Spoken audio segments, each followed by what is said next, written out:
Light Up, present you the next story, episode number 1.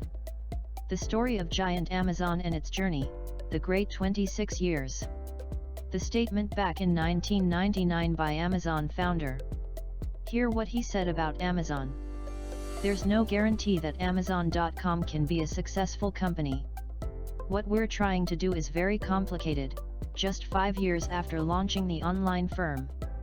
That the firm's founder was so uncertain of its future seems surprising. Today, 26 years on from when it started, Amazon is one of the most valuable public companies in the world, with Mr. Bezos now the world's richest man, thanks to his invention. What started as an online book retailer has become a global giant, with membership subscriptions, physical stores, groceries for sale, its own smart devices and a delivery system which can get things to customers in just an hour.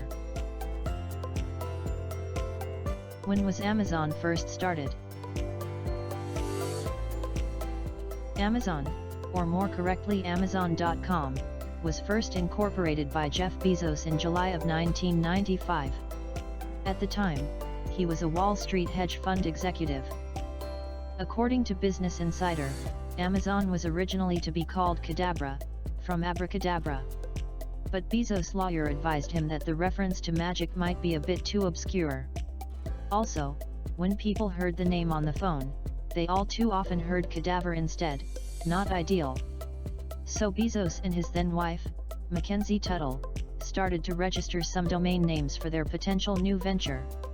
They registered the domain names awake.com, browse.com, and bookmall.com. They also registered the domain name relentless.com and kept it. If you type that into your browser today, you'll be redirected to amazon.com. After scrolling through a dictionary for some inspiration, he found the word Amazon.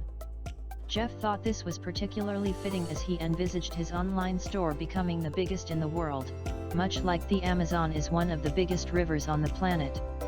Amazon.com was registered on the 1st of November 1994. When did Amazon start selling things other than books? As we have already seen, Amazon started out selling books online.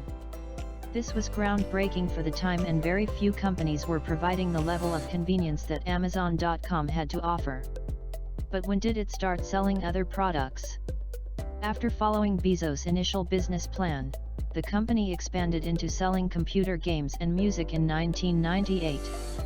At about the same time, Amazon also expanded its services internationally by purchasing other online bookstores in the UK and Germany.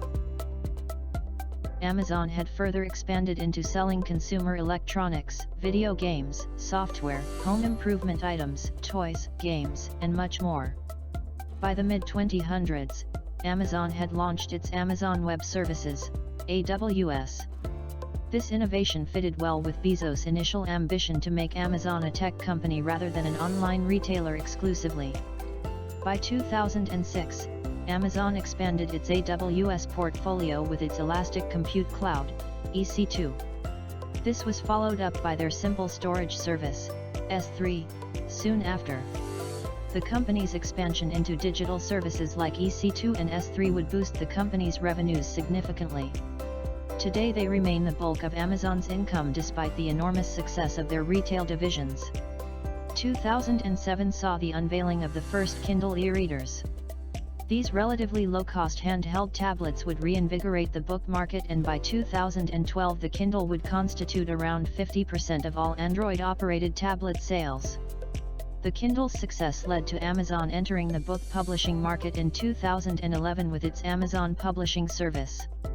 That same year Amazon announced that e-book sales were outselling traditional printed books. Since then Amazon has continued to expand into many other services. These include shipping fresh produce, drone delivery, and many more innovations. They are even planning on building their own airport. When did Amazon start becoming popular? At the time of its founding, many of Bezos' peers and other critics voiced their skepticism about his proposed business model. Financial journalists were some of the most vitriolic and often disparaged the company by referring to it as Amazon.bomb. Many of them claimed that Amazon.com would ultimately lose out to more established bookstores, especially those that were already following suit and starting their own e-commerce sites. The very fact that Amazon.com didn't become profitable until the final quarter of 2001 didn't help things.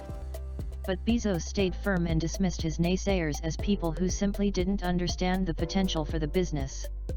Bezos argued that in order to succeed as an online retailer, Amazon would need to get big fast. And grow it did. By December of 1996, the company's customer base had grown to an impressive 180,000.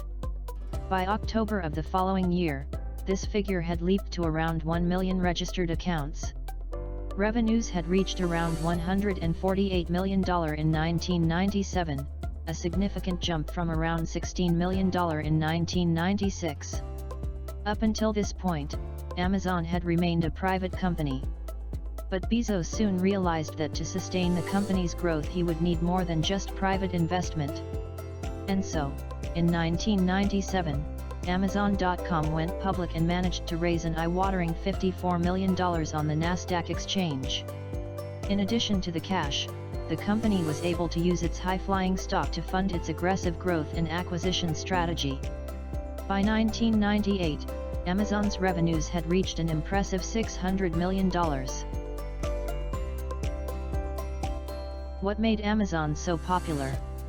The main appeal of Amazon in its early days was one of pure convenience. No longer did a potential customer need to visit a physical bookstore to get the book they were looking for. The ability to search, select, and purchase a book from the comfort of your own home was an amazing innovation at the time. Not only that, but Amazon would deliver your purchase to your front door within days. Incredible. The very fact that they began to offer more and more different products only broadened its appeal to more and more customers. But it wasn't really about the goods they were selling. Amazon's success owed, like many other successful companies, to the service that they offered. This gained them significant customer loyalty, and as a result, big profits in the long run.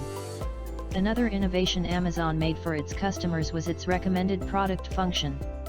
By offering other products to upsell, based on the customer's previous purchases, Amazon was able to increase its revenue even more. The addition of customer reviews of products also helped to foster a kind of customer community that made the site, and its wares, more appealing to potential new customers. Hey, if you enjoyed the video then make sure to hit the like button, and subscribe to our channel so whenever we come up with new story you might not miss one. Also make sure to hit the notifications bell to get updated timely. Till then enjoy your day.